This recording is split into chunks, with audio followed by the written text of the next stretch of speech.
This episode brought to you by GTM AI Academy.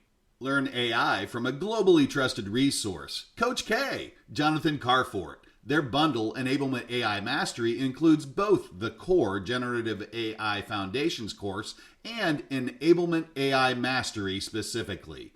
Each course has a value of $599 individually, but Coach K is offering them as a bundle with reduced pricing.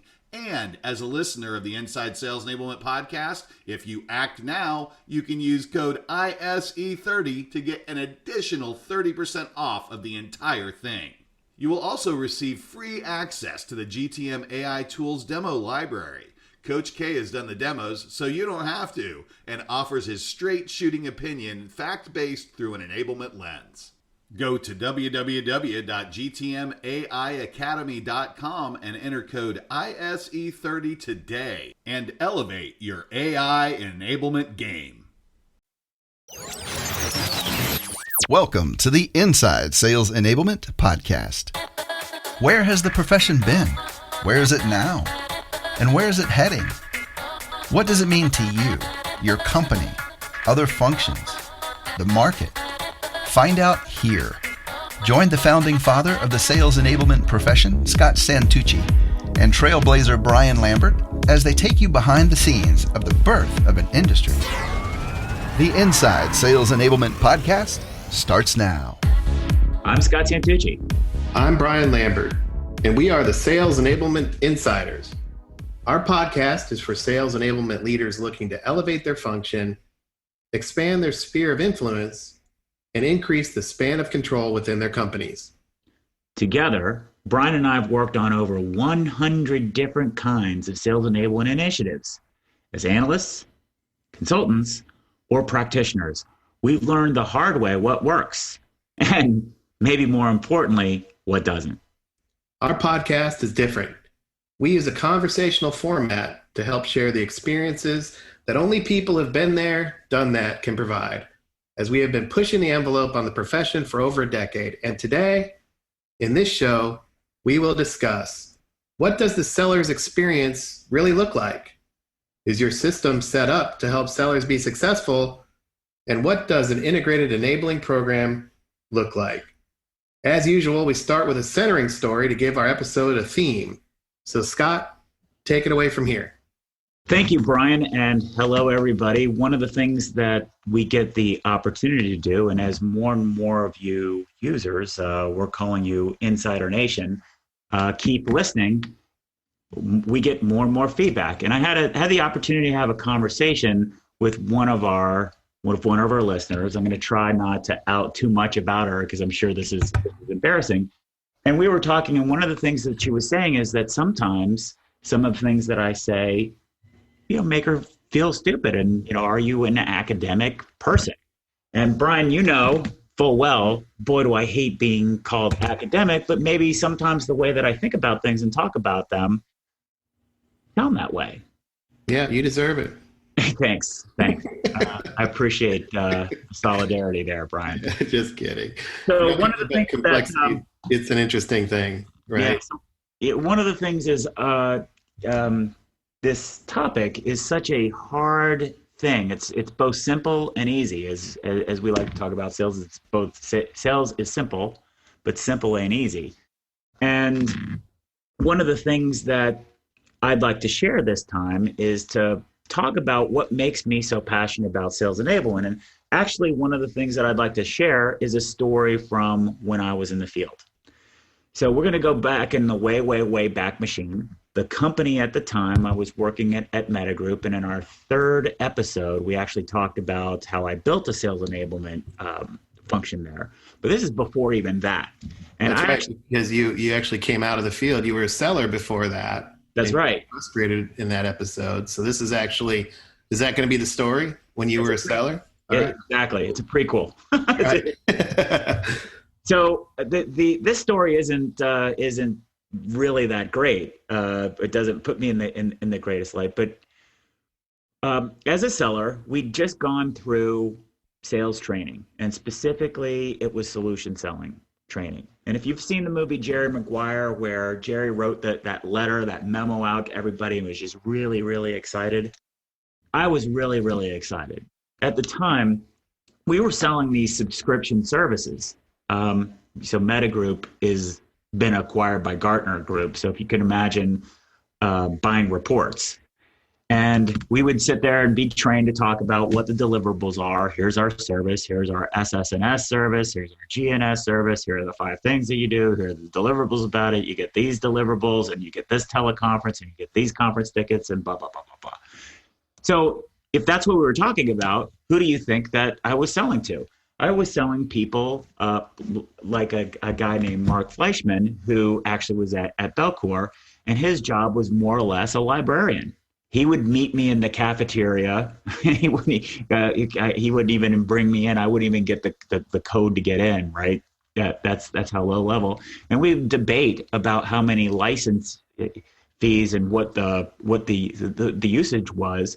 And we would haggle between $15,000 or $16,000 about what the renewal was for that particular service. That was rough, and it sure as heck wasn't what I thought was selling. I walk out of this solution selling training, and I'm excited. I'm going to go and learn to go talk to executives. That's what I was going to do. So my primary focus was I'm going to go talk to executives. So think about it going from... You were all in, huh? You drank the Kool-Aid. You're excited? I really drank the Kool-Aid. I was a process zealot at the time. I thought the solution selling thing was fantastic. I drank the Kool-Aid. I went all in. That's good. Yes, it is good. So the first thing that I did at the time, my territory was the state of New Jersey. And the very first opportunity that I got, I decided, you know what I'm going to do? I'm going to go call on the CIO at Merck.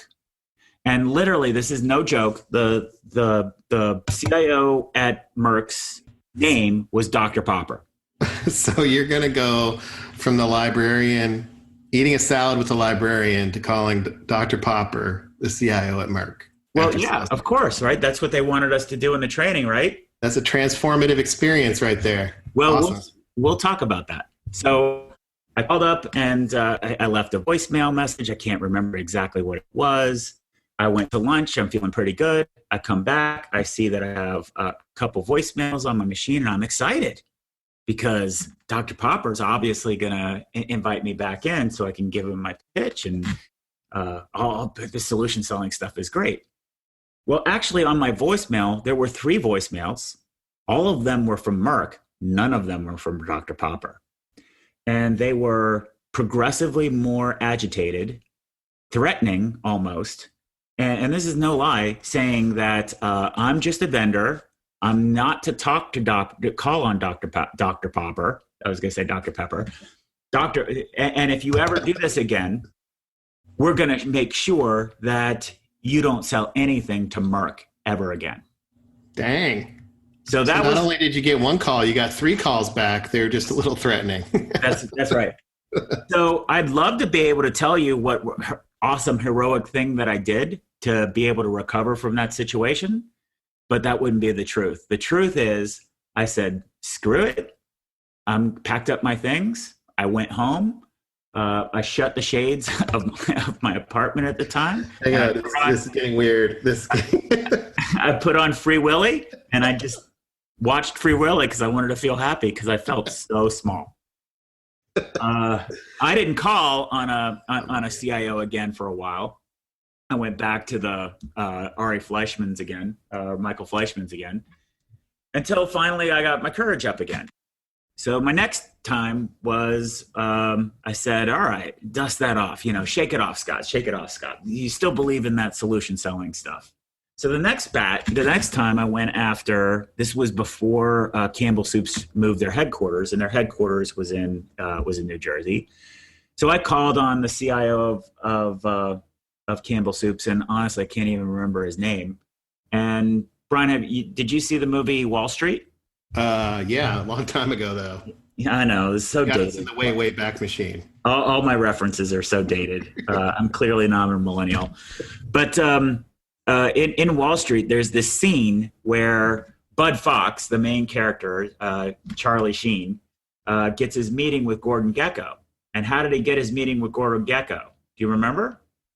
No, I don't. Tell us. he called Gordon Gekko every day for like 80 days in a row, and showed up the day of Gordon Gekko's birthday with a box of cigars. Oh, that's right. And Gordon Gekko finally let him in. Well, I'd seen that movie, and I swear to God, I literally called this guy for 60 days straight till finally I got him on the phone. And every single time I left a voicemail, so he kind of knew me. I would highlight research where I thought our research was better than Gartner's, because I knew he was a big Gartner shop. And I just kept calling.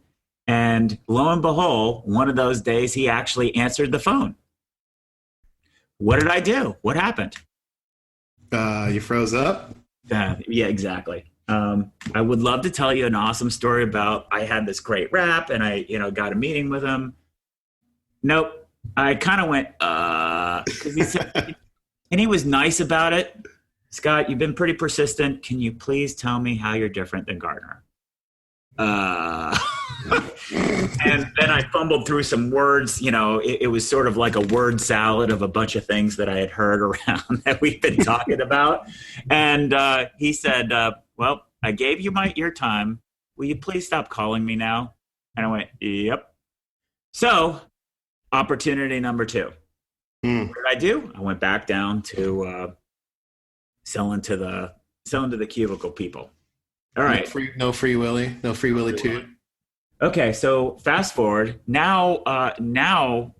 Maybe 2 months later, I'd worked on an opportunity, and I was able to get access to this guy named Keith Keble. Keith Keble at the time was the VP of Shared Services at Bristol Myers Squibb.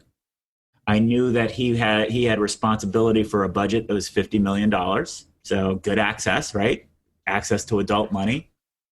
And at the time, they were implementing SAP, and they had the Cooper's team in there, and we were talking about how now I'm getting more into a rap about what our products do, and our products you should be thinking about our products like an insurance policy, because who knows what the risk of a bad decision could be. And I had told them about like what would happen if Hershey. You've heard about the Hershey incident where they had an SAP challenge and they weren't able to ship candy. What would happen to you if you did that? So all you have to do is buy our particular service for X number of dollars is like a decision-making insurance policy. So that all sounded great. He invited us in, and really what the goal was, I didn't really know what the goal was, and I didn't ask. I said, awesome. Like I was excited. Sure. So I brought my subject matter expert, Barry Wilderman, in with me, and the 2 of us show up, and there were 20 of them because this was such a big deal. And they started using a lot of language that I had no idea what these people were talking about. Honestly, there was like words like release and instance and things like that I had no idea what they were, and I just wrote the keywords down. When we were leaving in the parking lot to get back in the car, I said, well, what happened in that meeting, Barry? How did it go? He said it went great. And he listed off 3 or 4 problems that they were going to have. So I was like, super great. So I called Keith back the next day. Hey, Keith, blah, blah, blah. Had a great relationship. How did it go? He's like, it was great. That was a great meeting. Thank you very much. And I said, so you ready to do business with us? I'm getting ready to close on my solution sale, Brian. How did that go? He said, well, Scott, you kind of confirmed that we're on the right track. And I said, well, Barry says you've got problems. He said, oh, well, what are they? Barry says you got problems. Yeah. And I said, I don't know. You want to get him back on the phone? And at that point in time, I lost all my credibility. Yeah. I was never able to get Keith Keble on the phone ever again. So here I'm at 6 months into my solution selling experience. How do you think I was performing? What were my overall numbers like? 0. Yeah. Dude, I was on a PIP. Oh, really? Yeah. So hang on a second. So you had these at bats, you're doing what the company says, and your manager puts you on a PIP. Yeah. Yeah. Okay. I was on a Talk PIP. about that later. But, I was on a PIP, and we can talk about what our plan was. I was on a PIP. So now I'm like, oh my goodness, I'm worried about losing my job. I certainly wasn't, killing it as a rep. I was about at target, about at plan, maybe 80% when I was selling products to the Fleischmans. But my cubicle pipeline was all gone because, as you know, it takes a lot of energy and a lot of effort to try to build relationships with executives. But thank goodness, and I sort of had this come to Jesus moment with myself, saying, "What the heck? Just be you." So thank goodness I've been building a relationship with one of the CIOs. So the way J&J is organized is around these sectors, and I'd built a relationship with one of the CIOs in one of the sectors. And I've been talking with him about the idea of an insurance policy, but not about one product, but across all of our products. I talked a lot about decision making.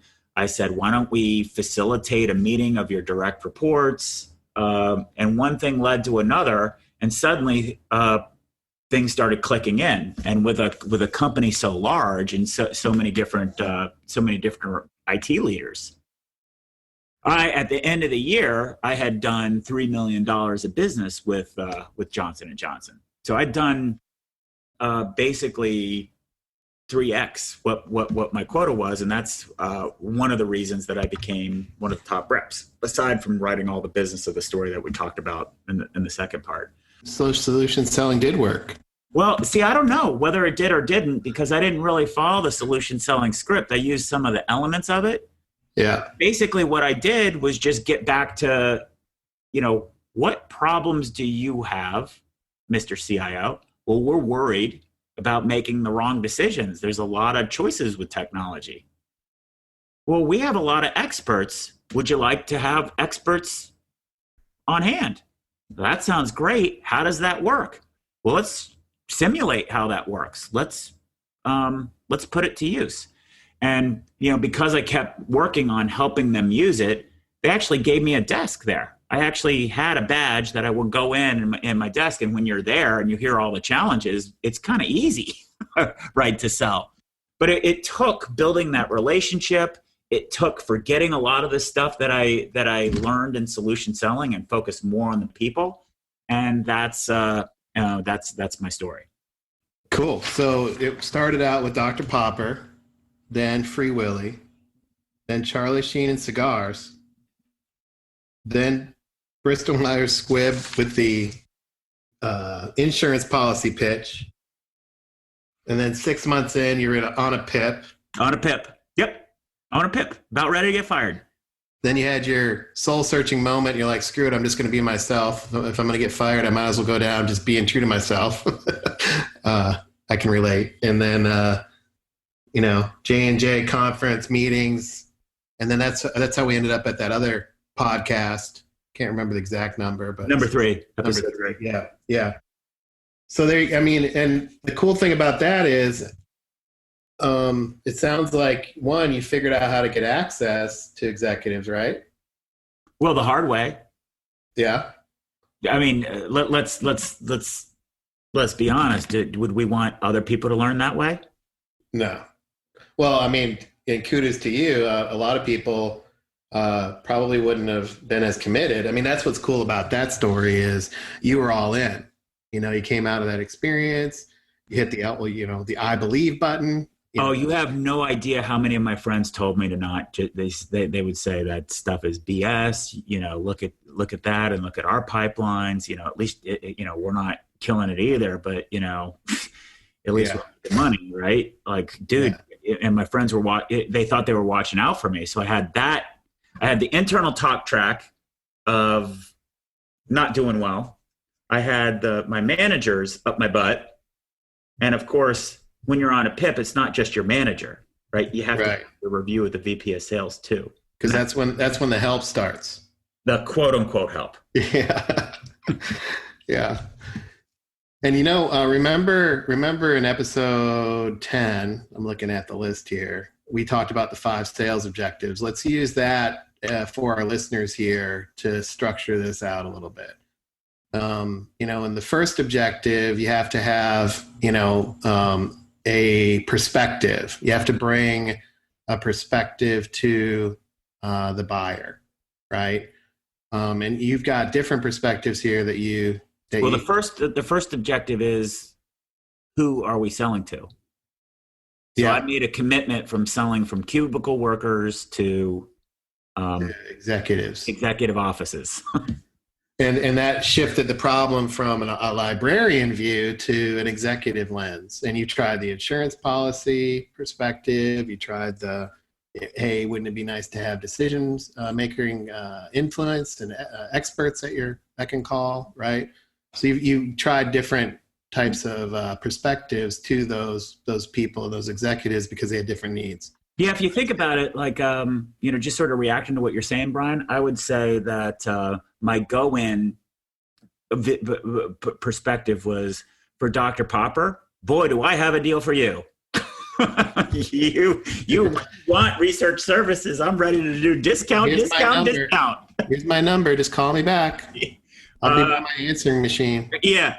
And then the next brilliant strategy is going after the CIO at Campbell Soups. I think my offer was, I got better research than the company that you're all in on. Right. All you need, just give me that one thing and one report that's going to convince you. Right. Then the third one was, I'm going to sell you one service, basically is $25,000 to protect you on one project. And you run 50, you have a $500 million project or budget. You might have more than one project, but it's very narrow, something very discrete. And if that doesn't pan out, or if I'm not able to go backwards and forwards, inside and outside, that's not going anywhere either. Right. Yep. And until ultimately we're going to provide decision-making fuel. We're going to help all of your executive leaders provide decisions, and I don't need to zoom into details on any of it. Right. So that's good. I mean, you figured out who they were. You tried different perspectives and angles to eventually do the second objective, which was to get access to those folks. Right. You tried the gut it out, I'm going to pound you on the phone, all the way to the, hey, tell me your problems. Tell me your challenges, and let's talk about that, right? So that's cool. You figured that out. Yep. And then you had to have, third objective, have a relevant meeting. So, each one of those was different too, it sounds like. The first one, with Dr. Popper wasn't a meeting at all. It was 3, phone calls from legal or whatever. They were procurement officials. So basically the first one I got thrown out at first base. Right. I didn't get executive level access. Right. There you go. The second one, I eventually got executive level access by bludgeoning the poor guy's voicemail. Right. I got thrown out at second base. Which was, tell me. I didn't have a successful meeting. Tell me how you're different than Gartner. Right. Whoa. Yeah. Yeah. The next one was the Bristol Myers Squibb one. I got thrown out at third because I wasn't able to connect a shared vision of success. So, okay, you've confirmed for us. We know what we're doing here. I don't know what to talk about, man. Just basically where Keith's coming from. Yeah. And I'm like, but you should buy us because you had a good meeting. And my subject matter expert said you got problems, but he's not here right now. Right. And I have no idea what he said because I had no clue what the heck you guys were talking about that whole meeting. Because I'm not an SAP expert. Right. Yeah. And then the next one is, the next score to run. Yeah, you score the run, which means you made that value tangible, and they closed the deal. But look at what it took with J&J. It took it was almost lost because you didn't get the logo. Remember from episode 3 where you tried to have that meeting and you needed the logo? That wasn't lost. I was already secured by then. I'd never. Oh, okay. We did in episode 3. Right, but you got that. So you pursued and you did a figure it out approach until you scored the run. You got the deal. And that's cool because when you figured it out too, you hit the I believe button on solution selling. And for our listeners, the reason why I wanted to go through that was, how many salespeople would you guys like to have that go through a training and just go all in and hit the I believe button and stiff arm their peers and believe it's the right thing to do because the company tells you. And that's one. Two, yeah, okay, fine. It might be 20 years or, 15 years or whatever in between. But, I got to tell you, this experience happens today. I mean, if you're driving right now, you're probably shaking your head. This is the exact same challenge. And the challenge actually comes down to that magical moment where the person answers the phone and says, okay, go. What are you going to say? Yeah, I share this story when I'm invited to do sales kickoffs before I talk about anything that might sound, abstract or theoretical, and the receptivity is palpable, and I think it's because solution selling, or what I did, may as well be challenger selling or selling with curiosity or Sandler selling or Miller Hyman selling or value vision selling, whatever the new sales methodology that you're rolling out, because you want your reps to sell. You don't want them to sell to minions anymore. You want them to sell to executives, or if you're selling from IT to business people. That shift in the conference room when you're making your plan sounds like it's little. Well, duh. But the reality of that shift, it's so hard. Yeah, it's super hard. I mean, look, you got put on a PIP, and I like to talk to your manager. I have a bias on the management side. I'm like, where the hell's your manager in all this? But that's a whole separate podcast. But the last point I want to have is this idea of, for you to be successful, look at what that ingredient was. It was actually less about your solutions and more about the value or the help that your company could provide in the customer's context around decision making. In other words, it became about them and their success, and that's how you got a desk there, right? Yes. And I think that's the key of today. And one of the things that I still do today, and as a way to drive this point home, because I've had discussions with execs and I've had discussions with reps, and they say, yeah, okay, fine, this is a real thing.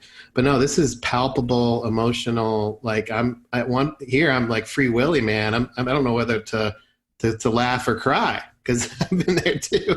But I've for 15 years, I've been on this quest myself to find the salesperson who can talk, 2 minutes about their customer. And the only caveat that I have on this is you can't talk about your product, yourself, or your company for 2 minutes. You have to talk about your customer and the challenges that they have for 2 minutes. And everybody says they can do it. And I would challenge our listeners, go do it yourself and see if you can talk about your company's customers for 2 minutes without talking about your solution, your own products, your solutions, yourself or your company. And sellers have that same gap. And I think that's what I'm seeing here. I'm having this visceral reaction, Scott, was you had to fight the system, so to speak. Even though you hit the I believe button, you had to come up with your own message that was all about your customer, and then come up with a creative solution around helping your customer be successful, almost in spite of your company. Well, I think that's the key point. Actually, you made several key points, so let me summarize some of them. So one point is, my observation today is, in general, we're pushing our sales reps out. There's a lot of focus on improving our sellers. Let's train up our sellers. Let's get our salespeople to do this. They don't do that. Let's throw more stuff at them. But really what we're not doing is we're not understanding what actually they have to go through. So right. Yes, it's true. It would be great if I had more role playing with my sales manager, but that still wouldn't cut it, because all of the material that we had, Brian, everything that we had was based on our products. Right. I had to make a conscious effort to I basically rewrote all my own collateral. Yeah. All So of the PIP worked out of desperation. Well, I don't know if it, I mean, I'm just I don't kidding. think, I don't think the PIP, what we want to turn sellers into content creators.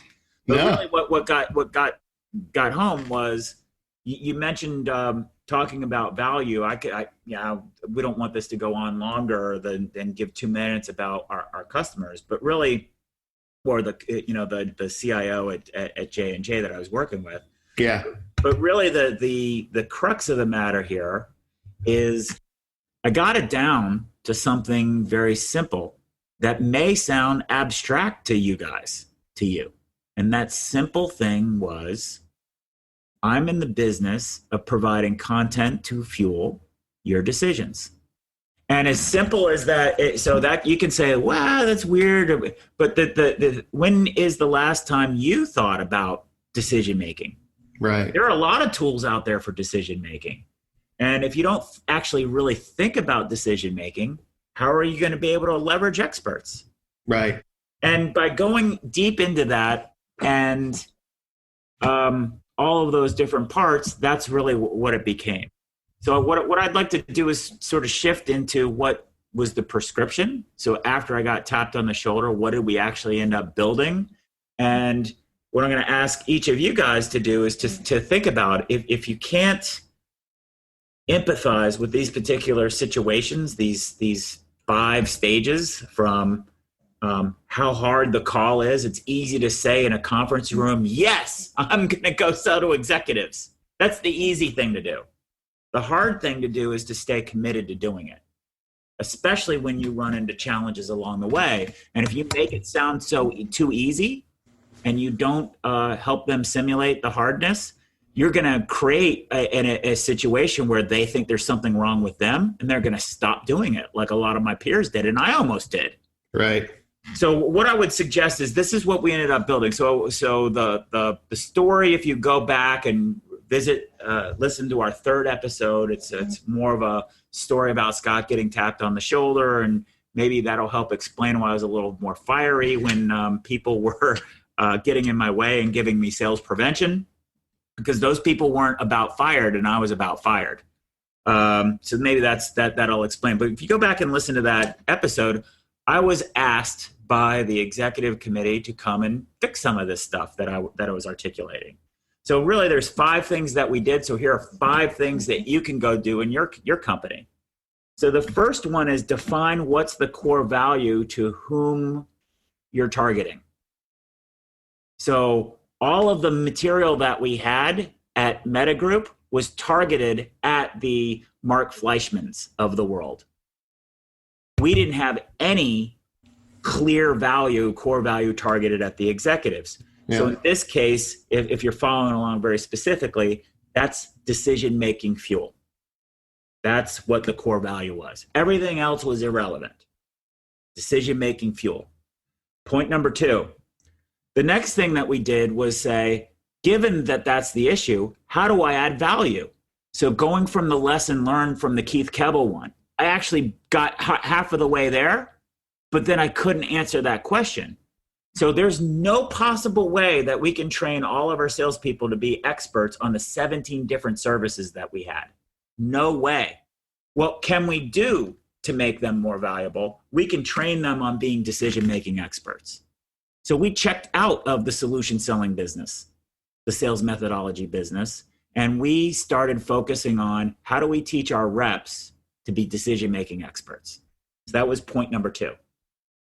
Point number 3, you need to create a way for customers to tangibly feel that value, tangibly manifest that value. That's not a demo, guys, right? What it is a way for them to experience it. For us at Metagroup, we ended up creating decision-making engines, a framework. We would give the framework away to our clients, and they would go, "Wow, that's great. How do you keep making sure that you're making the right decisions? You need to buy our service to be able to do it. You need the content fuel, and if they don't have a decision-making engine or a way in their head to do it, they couldn't do it." So we concentrated on building these decision-making engines. I'd call that maybe a value framework or something like that. I don't necessarily have the right words for that. But for us at Meta Group, it was a decision-making engine, but a framework of value that customers could see themselves in.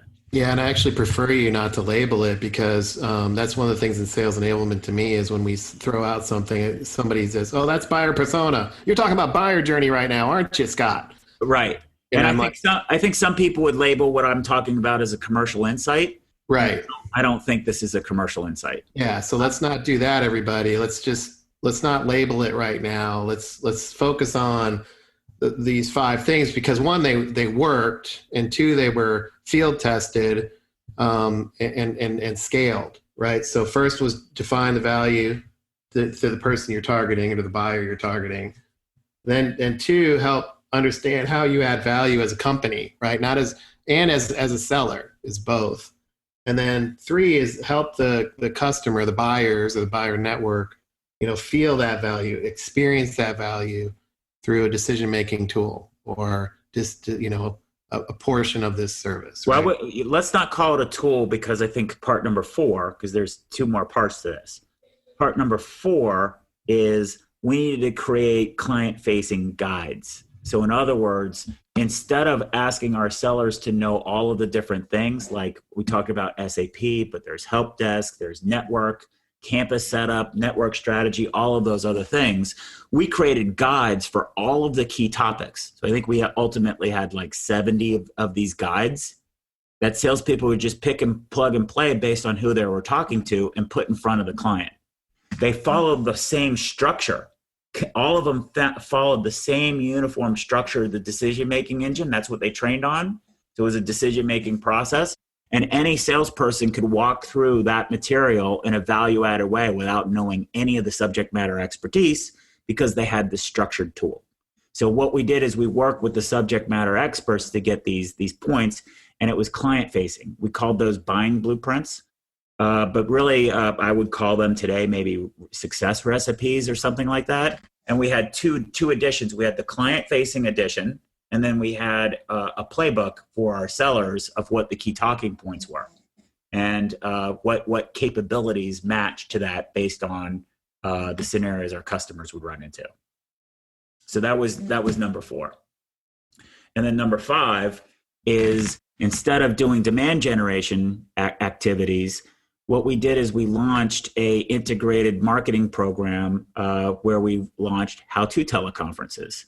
And basically the how-to teleconferences was we pick a big strategic theme, like how do you create an IT operations group to be more successful? Or how do you do CRM the right way? How do you do commerce chain management the right way?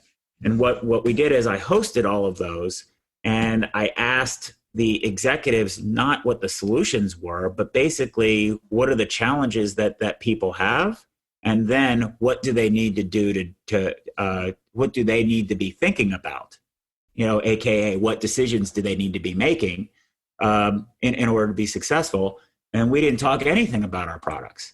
So we put all of those things together in an integrated way. As you can imagine, we had to work all the way up with the CEO had to get bought in.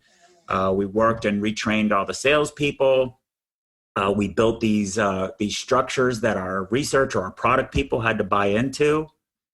We asked both marketers and solutions experts to build these guides, and they had to be very structured because they had our reps had to do it. And then we work with marketing in terms of setting up the demand generation program. All of that created that right environment. And what we did is after we rolled it out, our deal size increased 56%, our win rate decreased 25%, and our sales cycle time from first contact to close collapsed 35%.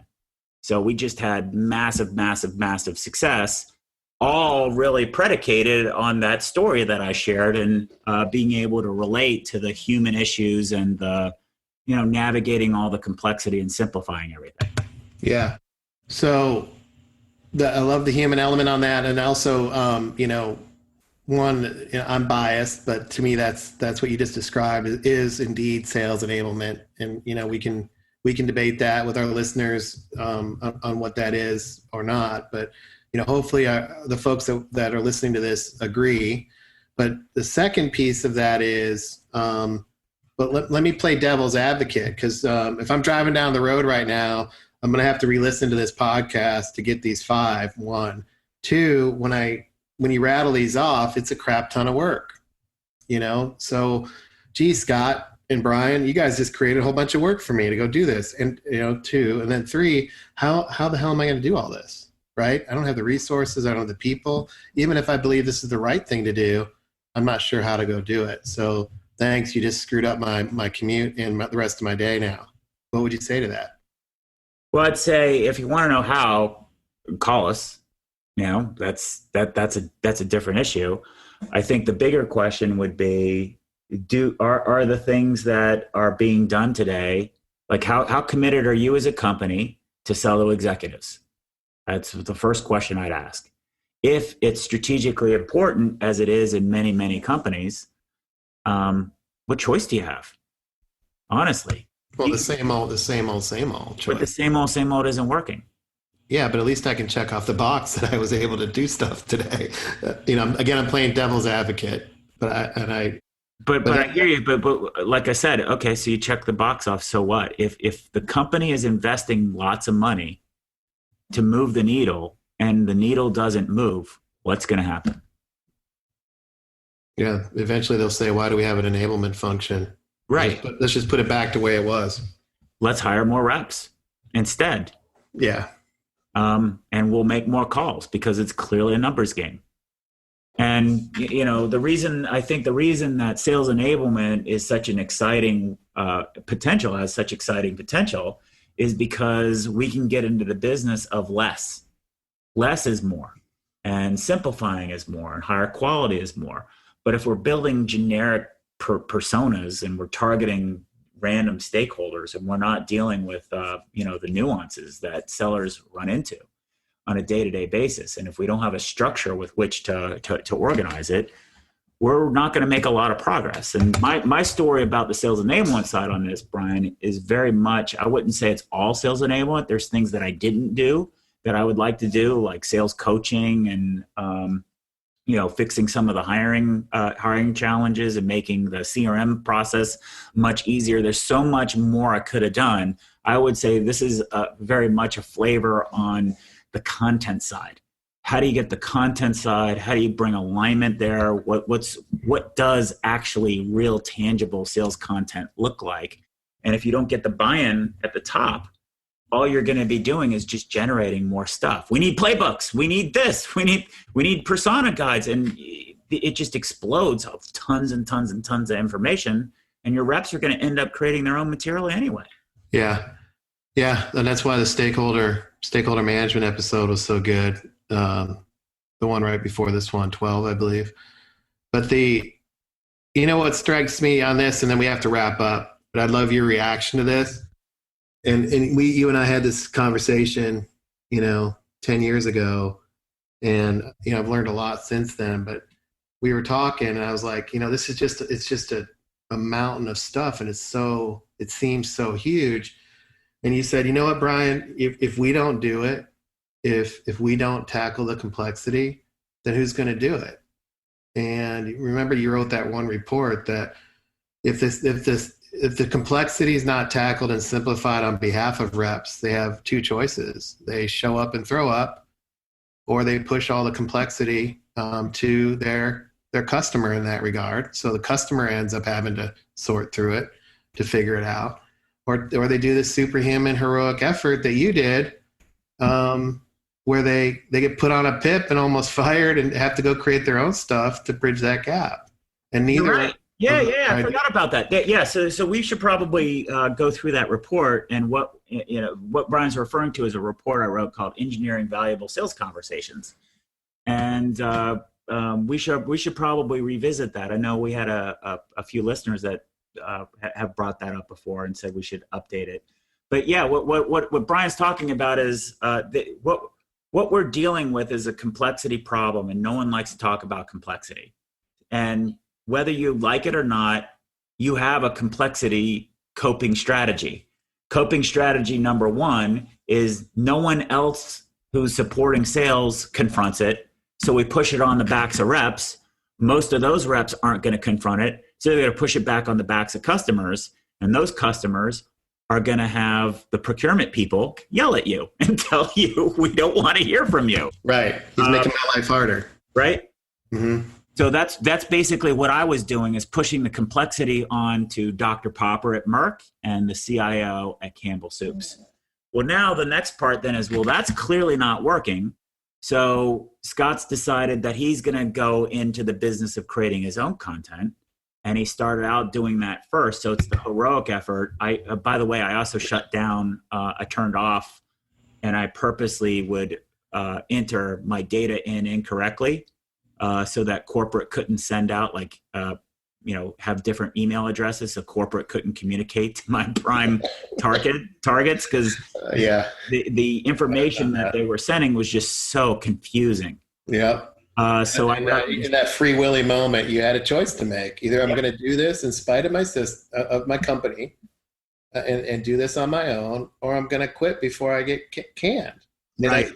There's a lot of reps out there, and myself included. I actually quit before you gutted it out. Kudos to you. But I hit the eject handle in my situation. But I think there's a lot of people out there, a lot of reps in particular, that have that exact same free willing moment. Yeah. Yeah. And so then the other coping strategy is the heroic effort, which is basically what we're asking people to do when we do challenge or sale or whatever, because the burden, we're asking them to figure out what the executive priorities are. We're asking them to figure out what the buying impacts are. We're asking them to figure out 3-2-1 buyer map. We're asking them to figure out, make sure you follow the buying process, make sure you do this, make sure you do that, make sure you do this. And the amount of inspection, but none of that stuff is accurate, because there's no such thing as a buying school. There's no executives who's ever been through, this is how I buy stuff. It just doesn't exist. Or solve problems. Right. So we're basically putting the heroic effort on the backs of reps. And that's a very costly and risky proposition, because only about 20% of the reps can do it. And really where Brian and I think about this is that the opportunity for sales enablement is to manage the complexity for the sellers and come up with these integrated programs like we just talked about here. That's right. And that's going to be how we end this. Is you all have to make a decision too, and to tackle that complexity or not. And there is a lot of opportunity to elevate your role and your function by tackling it. Give us a call if you're doing that. We certainly need more discussions around that. Scott and I have a lot to learn still. There's a lot of complexity that we have to navigate, and we would like to have more inputs around that from folks that are tackling these issues. So give us a call, shoot us an email on engage@insidese.com. Also tell us the stories, the good, the bad, and challenge us. This was a bit of a dated story. Is it still relevant or not? Call us out on it. Let us know. We appreciate you listening. We went a little bit over today, but I wanted to make sure we landed that. Scott, thanks for the stories. Thanks for your time. We'll see you guys later. Take care. Thanks for joining us.